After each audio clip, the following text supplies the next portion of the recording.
Good morning, good afternoon, and good evening, and welcome back to the Mind World Podcast in 2023.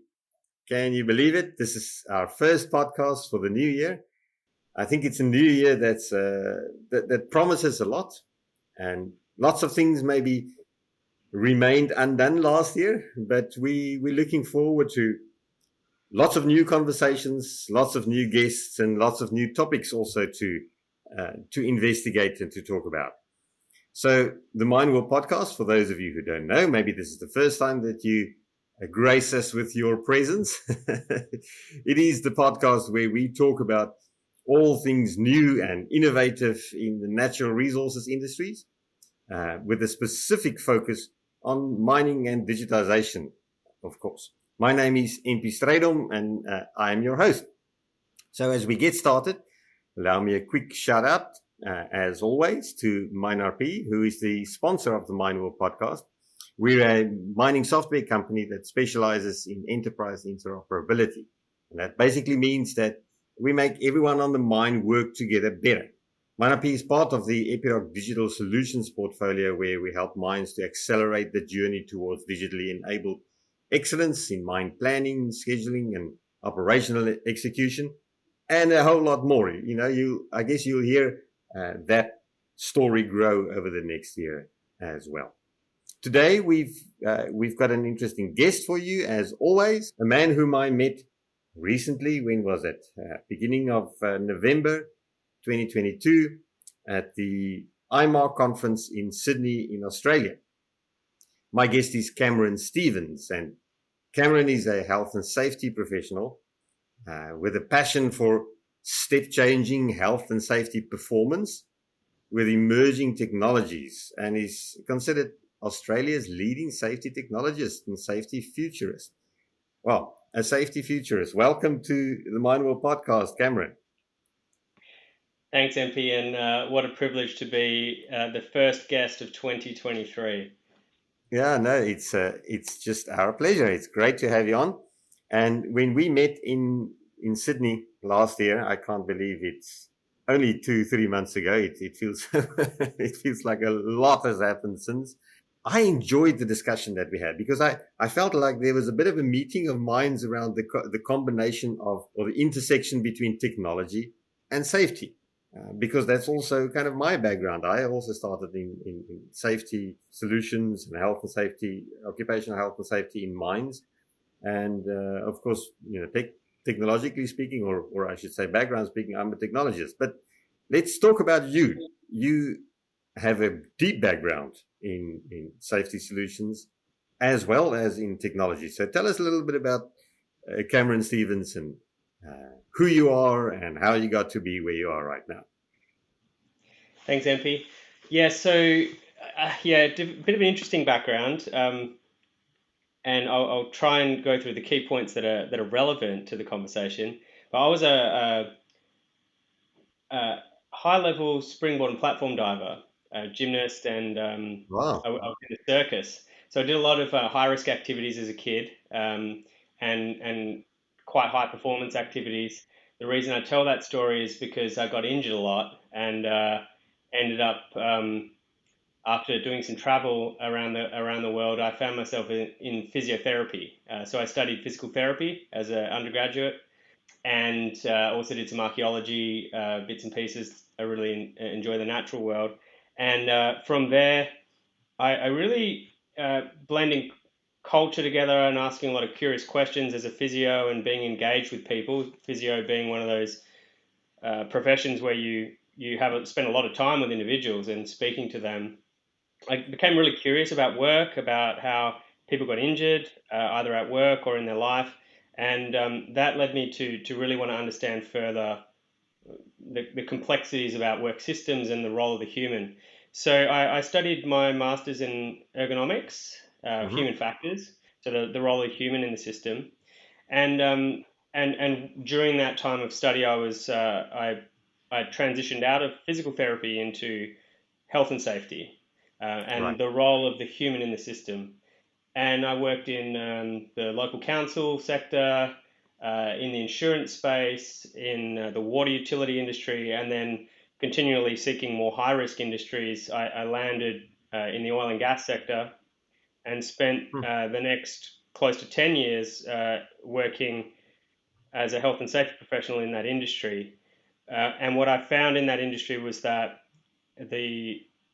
there was a lot of use of technology to improve work performance, operational performance, and I was really interested in the role of the human and the role that organizations had around selecting and deploying technologies to improve human and organizational performance.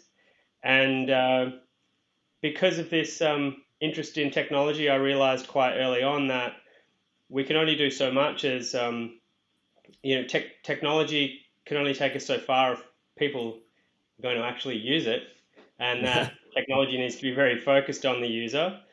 And I figured if I want to be able to influence technology change and adoption for better work, I need to learn about that as well. So I moved out of the health and safety side of things in a business and moved full-time into tech.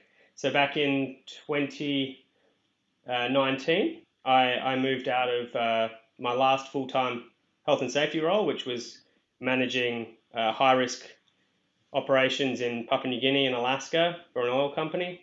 And I moved to a head-mounted Android wearable computing company, which was a bit of a pivot, and rode the wave of COVID by deploying connected work solutions. And most recently, I moved to a role as the head of augmented and virtual reality at Lenovo.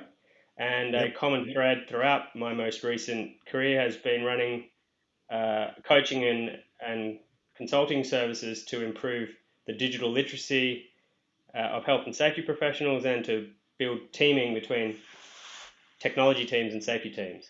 So that's a rapid fire history from primary school to 2023. Well, it makes sense because it kind of demonstrates that there must have been a progression in thinking and understanding about the worldview approach here around, as you say, the way that technology is adopted, the way that people are ready to adopt it, and so on. And you've used an interesting phrase here. You talked about how we should consider the human in design. And I've read about some of the things that you wrote about, talking about human-centered design as well. I guess that's something that's fairly important when you look at ergonomics. But in general, can you kind of give us a working definition of what human-centered design means? Well, for me, it's just asking requirements of the people that are actually going to be using the technology. So what is the problem in their mind, not what is the problem in your mind? Yeah. So it's really just asking the people that are expected to be interacting with the technology what they understand the dimensions of the challenges that they're facing to be, and whether or not the solution, be it a technology solution or otherwise, is going to solve the solution for them. So that can be different for different users, and therefore it's an ongoing process of inquiry. And the opposite to that will be tech for the sake of tech or solution just because. Or function-centered technology, I guess, or design there, right, as opposed to humans. Yeah, and I really liked our conversation, which hopefully you can recap, was the history of how technology has evolved. I mean, I've been really fortunate, extremely fortunate to be living through the analog to digital phase. Something like a camera, for example. When I was growing up, it was film, and I was able to go through that film to digital transition. Same with television. Going up and pulling the knob on the TV and trying to find the right station, and now for it to be completely digital and then into streaming. So I really liked your from features to functions analogy. Yeah. Maybe for the sake of our of everyone else, let's not make this an inside joke. I'll just recap that very quickly. Yeah, I'll recap it very quickly. What we were talking about is the way that people looked at technology, and I guess even bought technology, or the way that we developed and sold technology 20 years ago versus today. And I remember that we started off focusing on function, and we had fantastic sayings like form follows function and so on. And we designed to really make it possible for people to create, or rather to be productive at using some kind of a software function in that case. Over time, however, you find that different competing customers, they start competing not only on, oh, my system has a green button and now yours has as well, so let's add a red button to it, just more function. But they start talking about features, or started talking about features. And so let's say, for example, mine design. And it would start off with, well, I've got a CAD solution that is able to draw a line. Yep, well, now so do I. Oh, but mine can do not only draw line drawing, but I can actually do mine design. And it's smart around that kind of feature. And then, over time, as that became kind of dial tone capability, companies started talking not about the technology only, but about the technology in the context of the job. So there was the benefit discussion. Oh, right, I can do this, but I can do it faster, I can do it easier, I can do it more enjoyably, and so on. And then it went from benefit to value. Right, if I have this fantastic piece of technology, how does it save money? How does it make make more profit, or make the work more efficient, or profitable, and so on? So there was a value focus that's probably about 5 years old also in the mining industry. And the last thing that we then said was, there's now a kind of frontier that goes from value-based approach to technology to values-based, where all of a sudden everyone's talking about ESG, and everyone's talking about the non-explicit benefits that people want in their lives and their jobs and so on.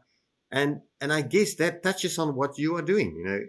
There is this intersection between, yes, the technology does something well, but does it speak to the way that I like engaging my world, and not only my job? Does that make sense? Absolutely. And one of my key focuses at the moment in terms of people starting on their journey to values-based transformation, human-centered transformation, is leveraging trends that aren't specifically technology, but bigger than that. So an example is the use of voice. So the way that we interact and change our relationship with technology by using our voice. We've been communicating for 300,000 years, or however long human history you go back, to be able to, we've been using our voice to communicate about dangers, about risk. But we then shifted that to be more gadget driven and communicating in a completely different way, and we lost our human capability of communicating with each other. And we're now seeing a shift again with this voice trend to go back to this human-centered ability to collaborate. We're using voice to control devices. We're using voice to talk about risk, and that's a really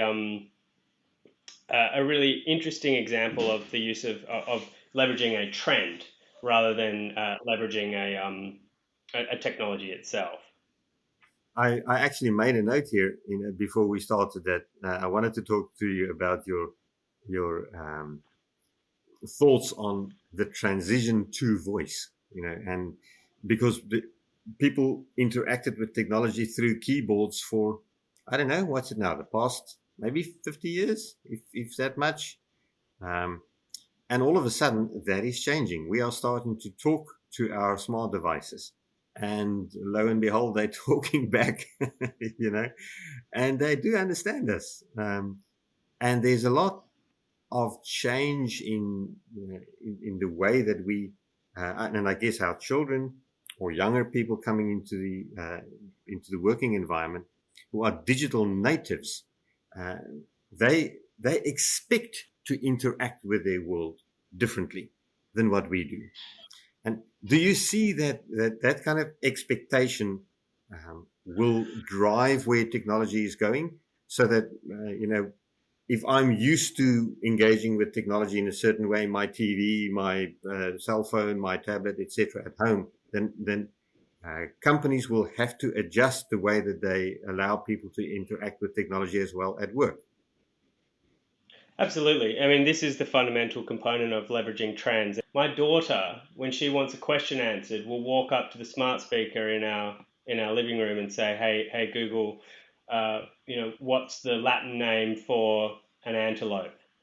She's 7, and she has been asking questions like that since she could talk. She's a very curious mind, and one of the qualities I spend a lot of time trying to instill, working, and I know we've just pivoted here, but I think it's really important, is as we spend more and more time with technology and smart technology, the more we need to ensure that humans are displaying Yeah. more human qualities, creativity, curiosity. So what I do with my kids is spend as much time as I can exploring Mm. creativity, curiosity, the human skills that are required, not just the other things that can be probably better done by a machine. Yeah.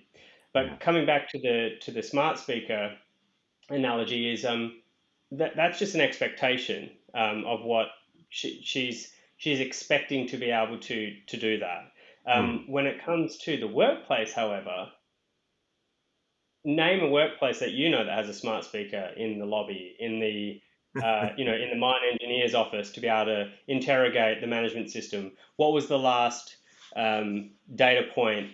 Where we're drilling ahead. Where was the last area where I got these cuttings come back Mm. on this area? Those types of questions we should be able to ask. We should be able to just speak and get an Yeah. answer. But Yeah. we don't do that in our enterprise. We do that at home, but not in our enterprise. And I think that will shift. Another example is social media, where and we're getting better at this at work, but the TikTokification, the short duration, self-created video content to transfer the way that we communicate things in an organization has been quashed by our businesses as not professional or not something that is considered to be effective. And that's changing because we leverage those trends in our daily lives to communicate. Why wouldn't we be doing that at work? I spend a lot of time, I've teamed up with a creative, and we do work from a customer success type approach, or being able to communicate learnings across an organization using social media tactics. Um, you don't need a lot of money to be able to pull out a smartphone and click record and transfer your learning across an organization.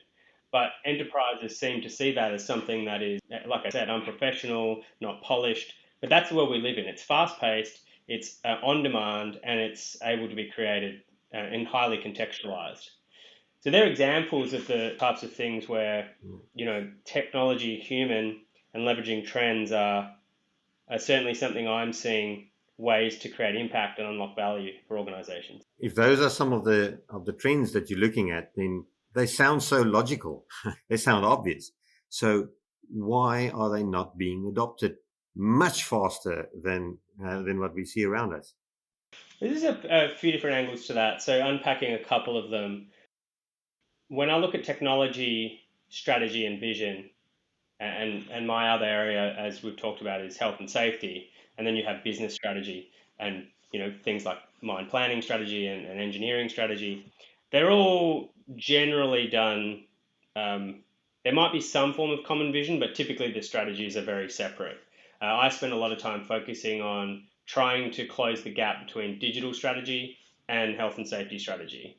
So Right. generally speaking, there's a lot of commonality, but there's no common vision between those two parts of the business to see how they could combine to be better together. So there's a lot of resources that are being required. So a lot of time and effort being required from operations and maintenance by different parts of the organization, but they're not, they're sapping time, but they're not doing it in an efficient or collaborative way.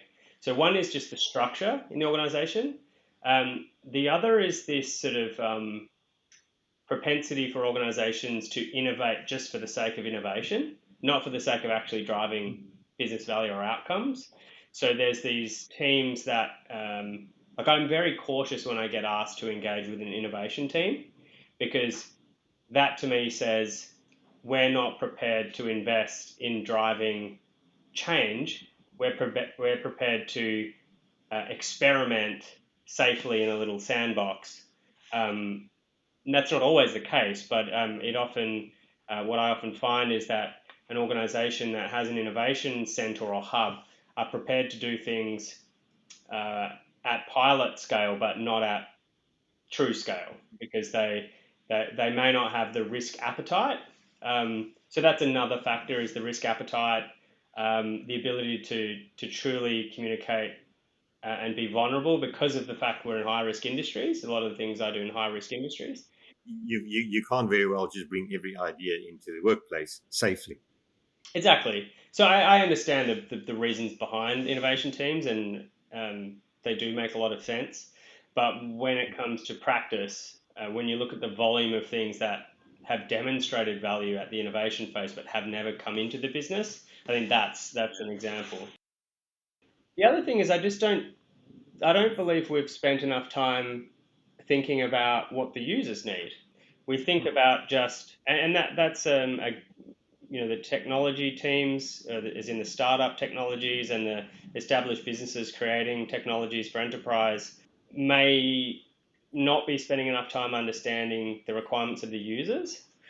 And the reasons for that is the requirements of the users change maybe day by day, minute by minute. And we're often doing sort of 1 year product cycles, 18-month product cycles, and that's just too long. So I think we're just unable to get out of our own way and see that, some of these things need to happen much faster.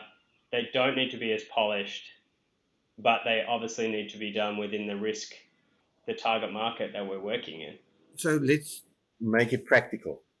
I, for example, head up not me personally, but this is a hypothetical. If I were to head up an innovation hub at a mining company, now of course we've heard your views about that, but this is the way that it's often structured. And then we've identified this fantastic new technology. We want to invest further in it, but before we do that, we want to make sure that we get that human voice into it, and really hear from users out there how they would like to interact with this thing that in principle is useful. How do you see that companies go about that? Is it focus groups? Is it user generated feedback? How does it work? How do we practically engage people in our design? Yeah, okay. So there's a few things, the few structural things that need to be there first. One is, structure is probably not the right word, but there needs to be a very clear, consistent, common vision from leadership right down. So from leadership at the top right down through the organization.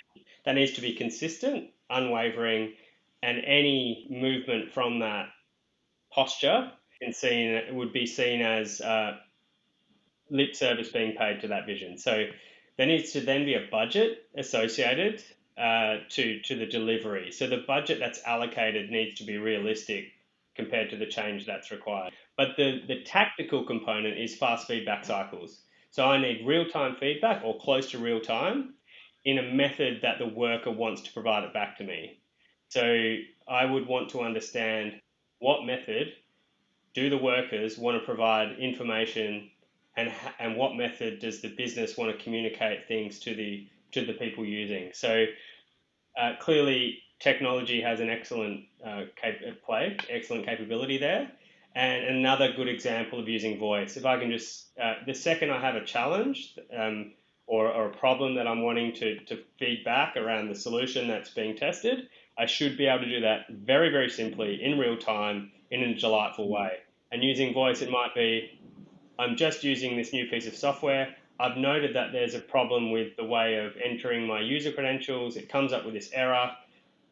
Done. And I shouldn't need to then have to fill out a clunky form, do something else that is another layer of friction. It should be as frictionless and as delightful as possible. So clear vision, budget, and fast feedback cycles are probably where I'd start. I think what I've learned also in what you've described there is that maybe coming from an engineering background, you tend to think of the design and development and then deployment phases in the product's life cycle as a waterfall approach. And what you've described there is not a waterfall approach. You've described the continuous feedback and continuous improvement of the product that you put out there in a way that adopts to what users want and what people want while they are actually using the product, which is of course an opportunity in the digital world that we have to change things much more quicker than in the world of, let's call it, hardware and yellow metal solutions. And the other thing really is let's continue to celebrate success. We don't do that enough in all forms, particularly in relation to health and safety. We spend a lot of time putting a lot of effort into the negative aspects and hardly any time into the positive aspects. And if we want to promote positive behavior, positive innovation, continuous improvement, we celebrate people providing feedback. We celebrate the fact that things came out quickly, they weren't perfect, but they did pretty damn well. And we celebrate those things, and that then drives a whole, it raises the collective motivation to want to continue to do these things. And people will go, well, I can actually contribute to this vision as well. And it's not just the small few that are seen to be able to innovate successfully, but collectively we are innovating together by continually celebrating success and demonstrating that we can provide value to the business. And I guess you see this user-driven configuration and user-driven feedback, generated feedback and content, even in the way that we interact with our smartphones. A few years back, we bought smartphones, or rather, we bought phones that were pre-configured, and the landing page looked this way, and I had an icon top right of the screen that did that, and so on.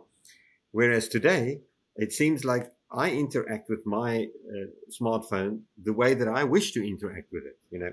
Coming back to your example of voice, or maybe just what widgets I want where, and how do I want this thing to look. It's a reflection of my personality as much as anything else as well. Absolutely. Cameron, listen, we are fast running out of time here. This conversation must go on. I do want to have you back because I want to speak to you, or rather the other way around. I want to have you speak to all of us a little bit more about your current role as the Australian New Zealand Regional Manager for Augmented and Virtual Reality Solutions at Lenovo. Because I think augmented reality, bringing the virtual into the physical, some people are talking about phygital, is something that we'll see much more going into the future. And I'd love to have your personal and official views on that. If you'd be happy to come back, I think that's going to be a very fruitful discussion as well. I'd love to. Maybe we could even talk about the M word. The M word. Which one's that? Metaverse. Oh, of course, yes. Yeah, because that's one that very few people understand. And I think even the ones that claim that they do, we probably don't, because it changes so quickly. But there's a lot to be said about that as well. So what I normally do with guests as we end the podcast is I ask them what's on their bedside table. What are they reading? So looking forward at 2023 or maybe in review at 2022, what are you reading or planning to read right now? So I'm revisiting a book that I have on high rotation. It's called Now You're Talking by Trevor Cox. It's the story of human conversation from the Neanderthals through to artificial intelligence. It's about our relationship with the human voice. It starts with Thomas Edison and the way that he set up the phonograph and recorded voice for the first time. Right. It's a fascinating read about voice and how when I say something to you, MP, how are you today, and your response. By you just saying the response, I can actually determine probably how you actually are feeling, or will at least have a Yeah. sense that you're, you know, and your accent leads me under, probably gives me a good idea of where you're from. So it is. What do you mean? I don't have an accent. Only Aussies have accents, you know. Yeah, right. G'day, mate. So it's a fascinating book, and it is a book that that I gift people at Christmas time. So around this, end of year, start of the new year period, I like to revisit that book and rekindle why I like to gift it every year, because it's a fascinating story, and hopefully some of your listeners can check it out. Sounds really interesting, and I'd just like to remind everyone that all of the books that our guests refer to are available on the MindUP website on the Mindwar podcast page, and you'll be able to see what they're about there. So please do go around and check them out. Cameron, thank you so much for being a guest on Mindwarp, and we look forward to having you back again. Thanks so much, MP. Take care. Happy 2023.